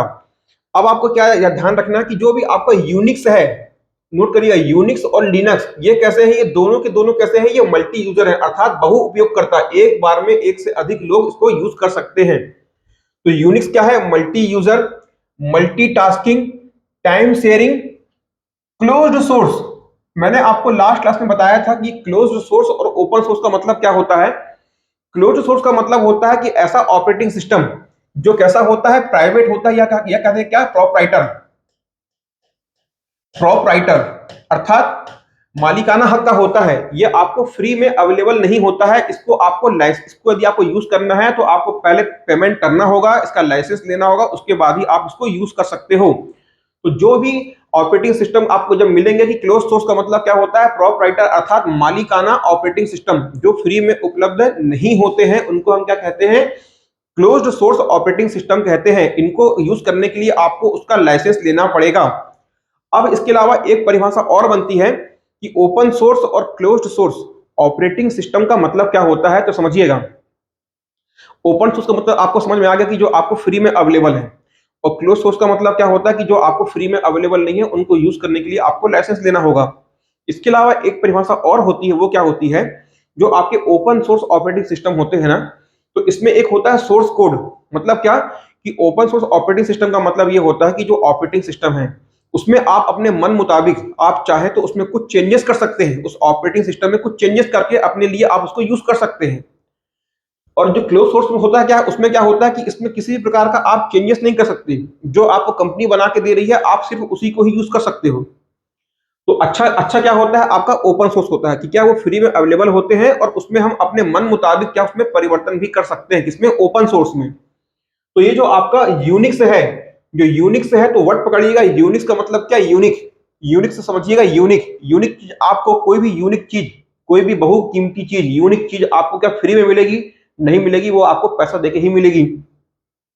वो अलग बात है कि आपको इतनी यूनिक क्लास टोटली फ्री में अवेलेबल हो रही है, वो अलग बात है दोस्तों। लेकिन क्या समझना है कि यूनिक से क्या पकड़ना है आपको, यूनिक। और कोई भी यूनिक चीज आपको फ्री में नहीं मिलती है, वो कैसे मिलती है, आपको पैसे में मिलती है, अर्थात वो क्या होती है, क्लोज्ड सोर्स होती है, लाइसेंस आपको लेना ही पड़ेगा। तो यूनिक्स क्या होता है, मल्टी यूजर होता है, मल्टीटास्किंग होता है, टाइम शेयरिंग होता है, ये सब कुछ मैंने आपको पढ़ा दिया है। इसके विकास की बात कर ले तो ये पूछता है कि आपका कैन थॉम्सन, क्या, कैम थॉम्सन और डेनिस रिचे। ये डेनिस रिचे आप में से किस लोगों को याद, कितने लोगों को याद आ रहा है डेनिस रिचे कौन है। तो आप बताएंगे कि जो डेनिस रिचे है, इन्होंने ही सी लैंग्वेज को, किसको, सी भाषा को, सी लैंग्वेज को डेवलप किया था, किसने, डेनिस रिचे ने। तो जो आपका यूनिक्स है, ये सी भाषा में लिखे गए प्रथम ऑपरेटिंग सिस्टम में से एक है। क्यों मैंने ऐसा लिखा है कि प्रथम ऑपरेटिंग सिस्टम में से एक है, अर्थात आपसे एग्जाम में पूछ ले कि कौन सा ऑपरेटिंग सिस्टम है जो सी भाषा में पहली बार लिखा गया था, तो आप चाहे तो यूनिक्स को टिक कर सकते हैं, आप वहां पास यूनिक्स को टिक कर सकते हैं। लेकिन कई बार क्या है दोस्तों, यहाँ कंफ्यूजन है कि कौन सा ऑपरेटिंग सिस्टम पहली बार सी भाषा में लिखा गया था, इसीलिए इसमें ऐसा लिखा जाता है कि जो आपका यूनिक्स है वो सी भाषा में लिखे गए प्रथम ऑपरेटिंग सिस्टम में से एक है। बात कर ले कि इसका निर्माण, ये आपसे एग्जाम में पूछ चुका है कि यूनिक्स ऑपरेटिंग सिस्टम का निर्माण किसने और कहां हुआ था। तो ये आपका बेल लैब में, किसमें हुआ था, ये आपका Bell lab, BELL, Bell lab में AT&AT द्वारा किया गया था। कब, 1969 में, 1969 में। बहुत ही इंपॉर्टेंट है ये आपका यूनिक्स और लिनक्स। तो ये हो गया क्या आपका यूनिक्स। अब बात कर लेते हैं लिनक्स की। देखिए लिनक्स क्या, ओपन सोर्स, ये क्या होता है आपका ओपन सोर्स। देखिए ये आपका यूनिक्स क्या है, क्लोज्ड सोर्स है। और लिनक्स क्या है आपका, यूनिक्स क्यों है ओपन सोर्स, तो मैंने आपको बता दिया ना, यूनिक्स, यूनिक्स से आपको क्या पकड़ना है, यूनिक। इस यूनिक से आपको क्या पकड़ना है, यूनिक। और कोई भी यूनिक चीज कैसी होती है, महंगी होती है। तो महंगी होती है तो कैसी होगी, वो क्लोज सोर्स अर्थात मालिकाना, अर्थात पैसे देकर ही मिलेगी, फ्री में नहीं मिलती है। जो लिनक्स होता है सबसे बड़ी इसकी प्रॉपर्टी क्या है, ये ओपन सोर्स होता है, अर्थात ये कैसा होता है, फ्री में अवेलेबल होता है। ओपन सोर्स का मतलब क्या होता है कि फ्री में उपलब्ध होता है, मल्टी यूजर होता है, मल्टी टास्किंग होता है, और टाइम शेयरिंग होता है। ये दोनों में ही इक्वल क्वालिटी है। बात कर लें कि इसके लोगों की, जो लिनक्स ऑपरेटिंग सिस्टम का जो शुभंकर होता है जो लिनक्स ऑपरेटिंग सिस्टम का शुभंकर होता है उसका शुभंकर क्या होता है? पेंगुइन। क्या होता है? पेंगुइन। आप लोगों ने एक समुद्री जीव देखा होगा जो अधिकतर ठंडे बर्फीले इलाके वाले समुद्री इलाकों में पाया जाता है, कुछ इस प्रकार से दिखता है। आप लोगों ने कभी देखा होगा पेंगुइन, तो कुछ इस प्रकार से वो पेंगुइन दिखता है ना। उनका शरीर नीचे का पोर्शन, गर्दन से नीचे का पोर्शन बहुत बड़ा होता है, उनके वो घसीट घसीट के चलते हैं। तो क्या है कि जो आपका लिनक्स है इसका जो लोगो होता है वो क्या होता है दोस्तों? पेंगुइन होता है। ठीक है, इसके बाद में बात कर लेते हैं कि इसको किसने बनाया था। तो नोट करिएगा, लिनस टर्वालैंड। किसने? लिनस। नाम पकड़िएगा, लिनस तो किसने बनाया था? लिनस टर्वालैंड द्वारा 1991 में 1991 में इसको बनाया गया था। लिनस टर्वालैंड पूछ सकता है, इंपॉर्टेंट है। लिनस टर्वालैंड द्वारा इसको लिनस को 1991 में बनाया गया था। बात कर ले कि लिनक्स आधारित अन्य प्रमुख ऑपरेटिंग सिस्टम। याद रखिएगा कि ये क्या है? ओपन सोर्स ऑपरेटिंग सिस्टम है। और मैं अभी आपको समझाया कि ओपन सोर्स ऑपरेटिंग सिस्टम का मतलब क्या होता है कि ऐसे ऑपरेटिंग सिस्टम जो हमको फ्री में उपलब्ध होते हैं, और मैंने आपको क्या बताया था कि उनमें आप अपने मन के मुताबिक परिवर्तन कर सकते हैं। तो अन्य देश, या हम बात कर ले हमारा भारत देश, जितने भी अदर कंट्रीज या अदर ऑपरेटिंग सिस्टम है उनमें से अधिकतर ऑपरेटिंग सिस्टम लिनक्स बेस्ड होते हैं। इस पर लिनक्स ऑपरेटिंग सिस्टम आधारित होते हैं, अर्थात मूल रूप से क्या है? वो लिनक्स ऑपरेटिंग सिस्टम है, लेकिन उनमें थोड़ा बहुत परिवर्तन करके उनको एक नया नाम दिया गया है। तो बात कर लेते हैं कि जो लिनक्स आधारित अन्य आपके ऑपरेटिंग सिस्टम है उनके एग्जाम्पल क्या है, और यहीं से कहानी बनती है, यहीं से आपसे एग्जाम में क्वेश्चन बनता है। ठीक है, तो नोट करिएगा, लिनक्स आधारित प्रमुख ऑपरेटिंग सिस्टम। पहला क्या? फेडोरा। यहां पर आपको हिंदी बताने की जरूरत नहीं, क्योंकि ये आपसे एग्जाम में इंग्लिश में ही पूछता है। पहला क्या है? देखिए, फेडोरा। फिर क्या है? उबंटू। नोट करिएगा, फेडोरा, उबंटू, कैलेडेरिया। क्या? Fedora, Ubuntu, Caldera. और इसके बाद में नोट करिएगा डेबियन। ये आपको दिखाई दे रहा है डेबियन। क्या हो गया आपका? Fedora, Ubuntu, Caldera, Debian. Arch Linux, Black Linux, Red Hat, Mint Linux, Alpine और ओपन एस यू आई। ये सब किसके एग्जाम्पल हैं? ये सभी के सभी लिनक्स आधारित ऑपरेटिंग सिस्टम के एग्जाम्पल हैं। नोट करिए।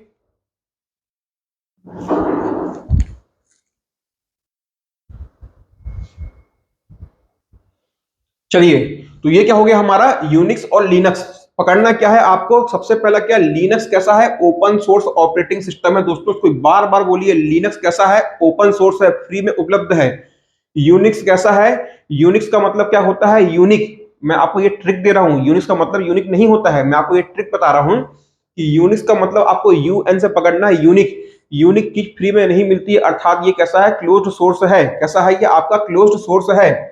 ठीक है, तो ये क्या हो गया आपका? यूनिक्स और लिनक्स। और बाकी के सब कुछ क्या है? ये सभी के सभी, ये दोनों ही क्या है? मल्टी यूजर है, मल्टीटास्किंग है और टाइम शेयरिंग है। ठीक, चलिए नोट करिए इनको, यूनिक्स और लिनक्स।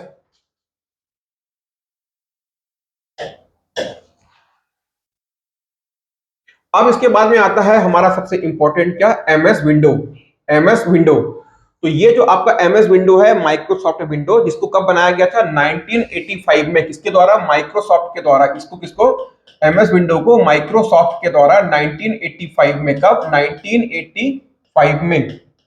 1985 में एमएस विंडो को डेवलप किया गया था।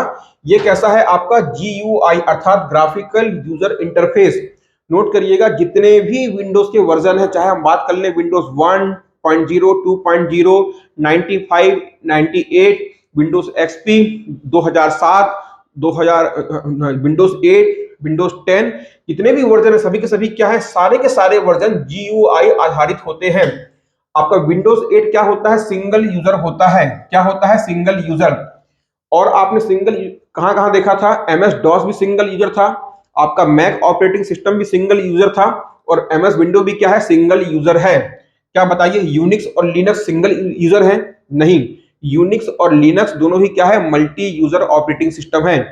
तो हमारा एमएस विंडो क्या है? सिंगल यूजर है, और क्या है? मल्टीटास्किंग, एक बार में एक से अधिक टास्क को कर सकता है।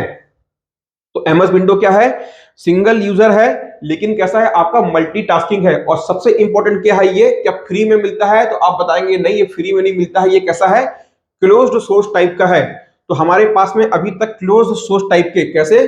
क्लोज्ड सोर्स टाइप के तीन आ गए। कौन कौन से आ गया? पहला तो आपका आ गया एमएस विंडो, अभी आपने देखा जो लिखा हुआ है एमएस विंडो। और बताइए क्या क्या मिला आपको? एक दिख गया आपको यूनिक्स, और तीसरा कौन सा बताया मैंने आपको? Mac OS. ये तीनों कैसे होते हैं? ये तीनों आपको फ्री में उपलब्ध नहीं होते हैं, इनको यूज करने के लिए आपको लाइसेंस लेना ही पड़ता है।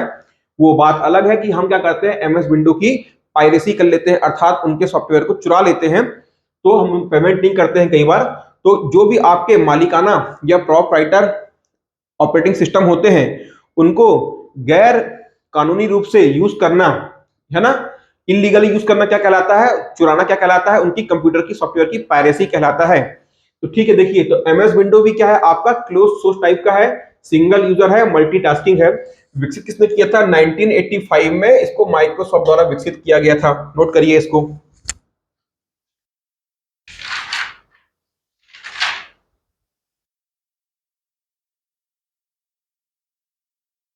इसके बाद में आता है आपका ओपन सोलारिस। इसको जिस कंपनी ने बनाया था, अच्छा, सबसे पहले तो देखिए जो आपका ओपन सोलारिस है ये कैसा है? ये आपका ओपन सोर्स टाइप का है। नोट करिएगा, ये एक आपका ओपन सोलारिस क्या है? ये ऑपरेटिंग सिस्टम का एग्जांपल है। अभी हम क्या पढ़ रहे हैं? ऑपरेटिंग सिस्टम के प्रमुख ऑपरेटिंग सिस्टम के एग्जांपल्स पढ़ रहे हैं। एमएस विंडो के बाद में एक नाम आता है ओपन सोलारिस। क्या? Open Solaris.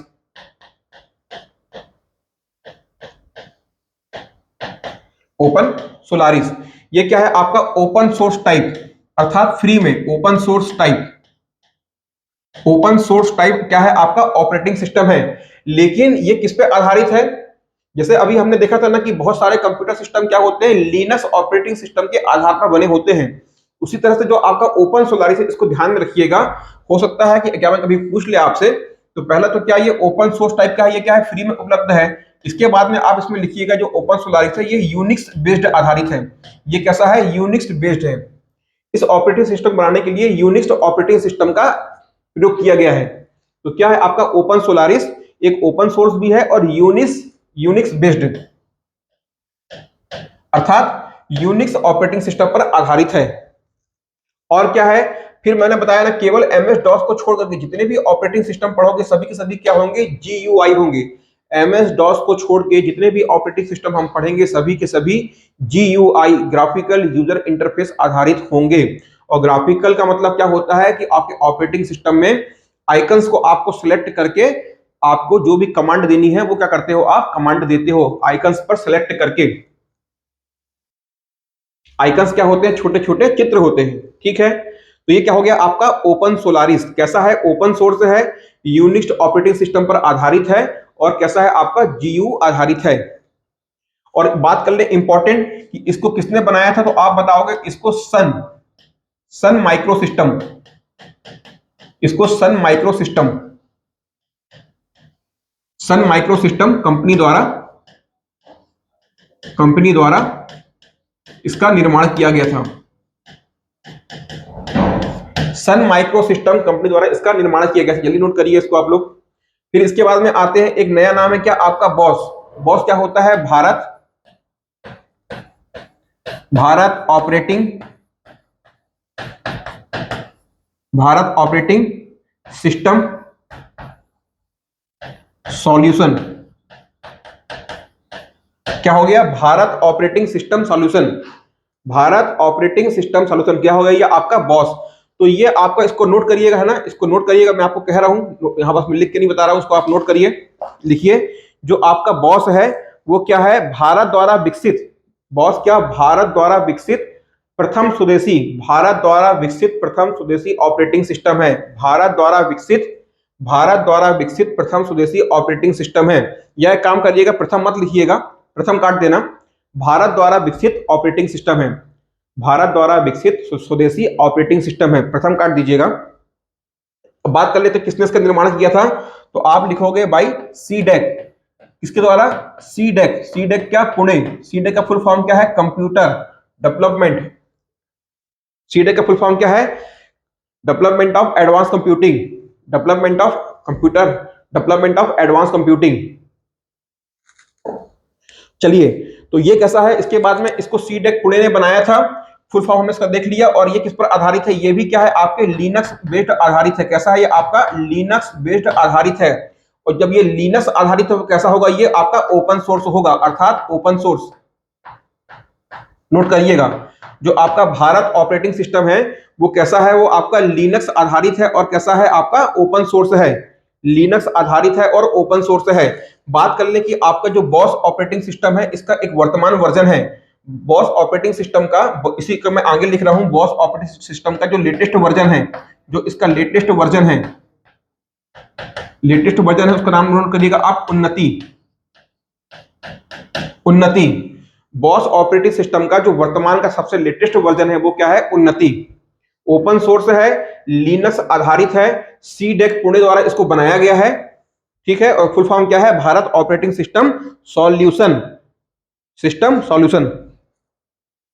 हो गया सर? हाँ, और बाकी है क्या?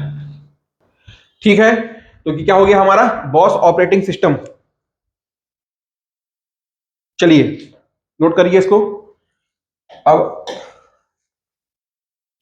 अब देखिए, ये हमने सब क्या देखिए, जितने भी अभी तक हमने पढ़ा था वो सब क्या थे, सारे के सारे आपके जो एग्जांपल थे वो किसके थे, वो सारे के सारे आपके एग्जांपल थे किसके, कंप्यूटर ऑपरेटिंग सिस्टम के। अब आपसे एग्जाम में कई बार पूछ लेता है मोबाइल ऑपरेटिंग सिस्टम, तो नोट करिएगा आपका ये जो आपका पहला आता है एंड्रॉइड। आप लोगों ने जो आज वर्तमान में सर्वाधिक यूज होता है मार्केट में, 60 से 70% जिस पर इसका अधिकार है, जिसको मार्केट में कैप्चर करके रखा हुआ है, वो क्या है, आपका एंड्रॉइड ऑपरेटिंग सिस्टम।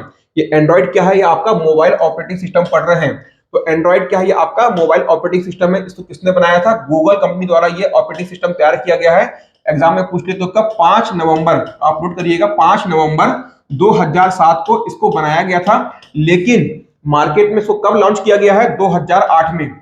इसको कब लॉन्च किया गया है, 2008 में इसको मार्केट में लॉन्च किया गया है ना। तो आपसे पूछ ले कि किसने बनाया है एंड्रॉइड को, तो आप बताएंगे कि गूगल द्वारा, ये किसका है, गूगल कंपनी द्वारा एंड्रॉइड को बनाया गया है। 5 नवंबर 2007 को बनाया गया था, लेकिन मार्केट में ये सबके यूज के लिए कब आया, पहली बार 2008 में आया था। लिखिए, इसके बाद में बहुत महत्वपूर्ण क्या है, ये जो आपका एंड्रॉइड है, ये जो आपका एंड्रॉइड है ये क्या है, आपका लिनक्स आधारित है, लिनक्स आधारित ऑपरेटिंग सिस्टम है। बात कर ले, ये क्या है, आपका ओपन सोर्स है, फ्री में उपलब्ध है, open source, open source operating system है, ठीक है।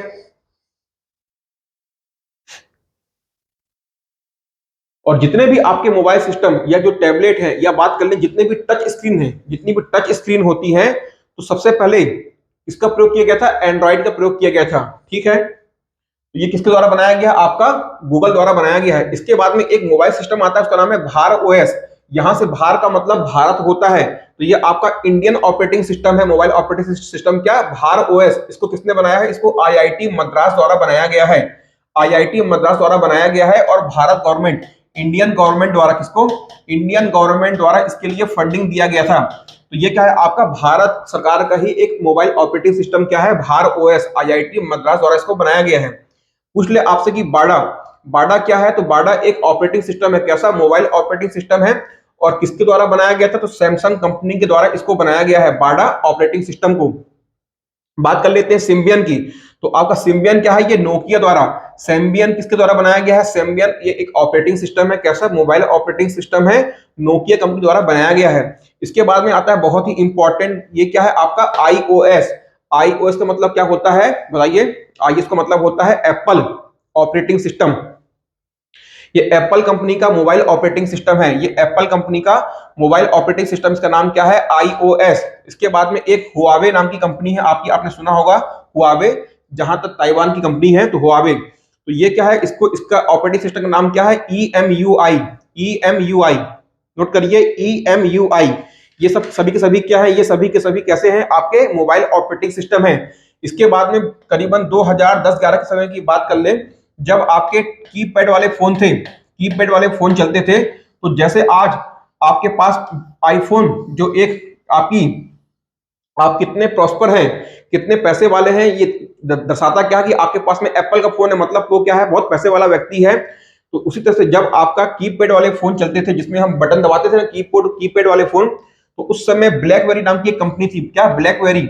तो उस समय जो आज एप्पल नाम की कंपनी है, ठीक उसी तरह से एक ब्लैकबेरी कंपनी थी। अभी मार्केट में इसके फोन बहुत ही कम हो गए हैं। तो ब्लैकबेरी नाम की कंपनी थी, तो इसका भी जो सॉफ्टवेयर था, ऑपरेटिंग सिस्टम था, किसका? खुद का ऑपरेटिंग सिस्टम था। कैसा? Mobile operating system. तो क्या था उसका नाम? ब्लैकबेरी। ये कंपनी के ही नाम पर था, ब्लैकबेरी। और एक इंपॉर्टेंट और आता है आपका मीगो, है ना, इसको आप याद रखना है। तो मीगो क्या है? मीगो, ये क्या है? आपका मोबाइल ऑपरेटिंग सिस्टम है। ये भी क्या है? आपका मोबाइल ऑपरेटिंग सिस्टम है। चलिए, तो ये सब क्या हो गया? आपके ऑपरेटिंग सिस्टम के बारे में हमने पढ़ लिया डिटेल में।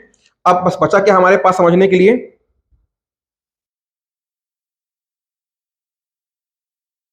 चलिए, क्या देख लिया हमने? सभी प्रकार के ऑपरेटिंग सिस्टम देख लिए, कंप्यूटर ऑपरेटिंग सिस्टम भी देख लिया और मोबाइल ऑपरेटिंग सिस्टम भी हमने देख लिया। चलिए, अब इसके बाद में आपको क्या करना है? आपको नोट करना है, एक तरफ ओपन सोर्स ऑपरेटिंग सिस्टम, और एक तरफ आपको नोट करना है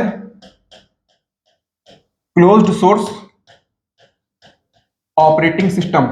अब कैसे याद करें? इसके लिए सबसे इंपॉर्टेंट क्या है कि हम याद कैसे रखें कि कौन सा ओपन सोर्स है और कौन सा क्लोज सोर्स है। तो आपको क्लोज सोर्स याद रखना है। तो सबसे पहले हमने इसमें क्या देखा था? यूनिक्स, और बताइए एमएस विंडो, ये सब क्या है? आपके एमएस विंडो। इसके बाद में क्या है? आपका मैक। और क्या देखे थे हम? ये एक ऑपरेटिंग सिस्टम है, इसका नाम है स्काई ऑपरेटिंग सिस्टम। और एक आता है आपका पाम ओएस, इसको हम बोलते हैं और नाम से जानते हैं गार्नेट ऑपरेटिंग सिस्टम। ये सभी के सभी क्या है? आपके देखिए, क्लोज सोर्स को हमको याद रखना है, क्योंकि क्यों? क्योंकि क्लोज सोर्स में एग्जांपल कम है। एक तो हमने देखा था यूनिक्स, हमको याद है, हमारा जो यूज करते हैं विंडो और एप्पल का क्या? आपका मैक। ये सभी के सभी क्या है? लाइसेंस वाले हैं। कैसे है? क्लोज सोर्स ऑपरेटिंग सिस्टम है। दो नए नाम जुड़ते हैं, एक आपका स्काई ओएस और दूसरा क्या जुड़ता है? Palm OS. तो जो आपका स्काई ओएस है, कैसा है? ये क्लोज सोर्स है। और आपका पाम ओएस का मतलब क्या होता है? ये स्पेसिफिक टाइप के हाथ पे रखने वाले, यूज करने वाले ऑपरेटिंग सिस्टम होते हैं, डिवाइस में डाले जाते हैं। तो वो क्या होता है? Palm OS. इसको हम और अन्य नाम से जानते हैं, इसको क्या बोलते हैं? Garnet operating system. ये सभी के सभी क्या है? आपके क्लोज सोर्स हैं। जब इनके नाम कम है, अब जितने भी बचेंगे वो सभी के सभी क्या होंगे?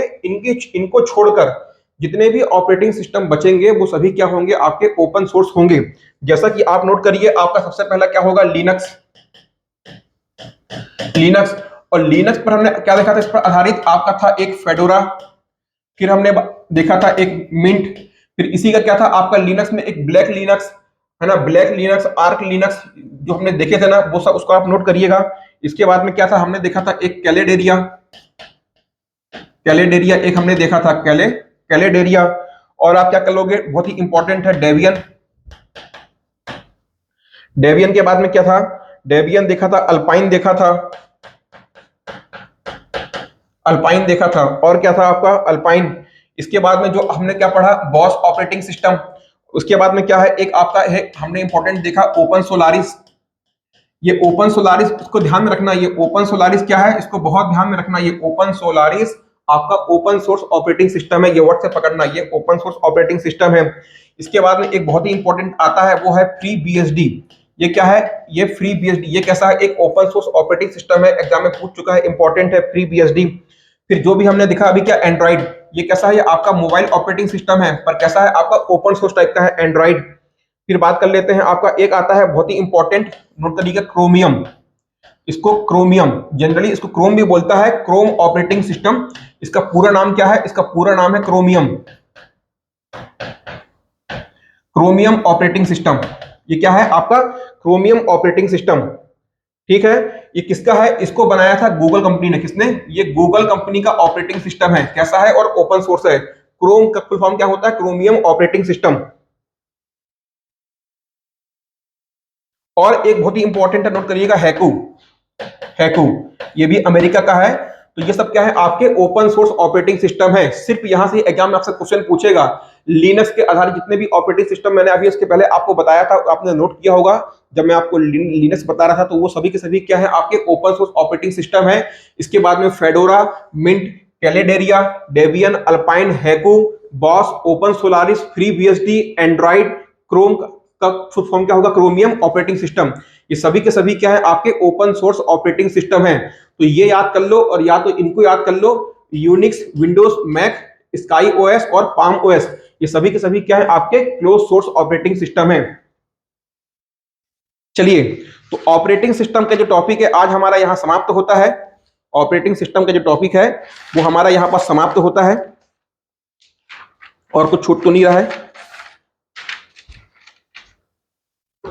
चलिए, तो ऑपरेटिंग सिस्टम टॉपिक आज हमारा समाप्त हुआ। इसके बाद में आपके सिलेबस में लिखा नहीं हुआ है एमएस विंडो, एमएस जो हमारा एमएस विंडो ऑपरेटिंग सिस्टम है, इसके ऊपर में भी क्या है, इसका एक डिटेल वीडियो बन सकता है।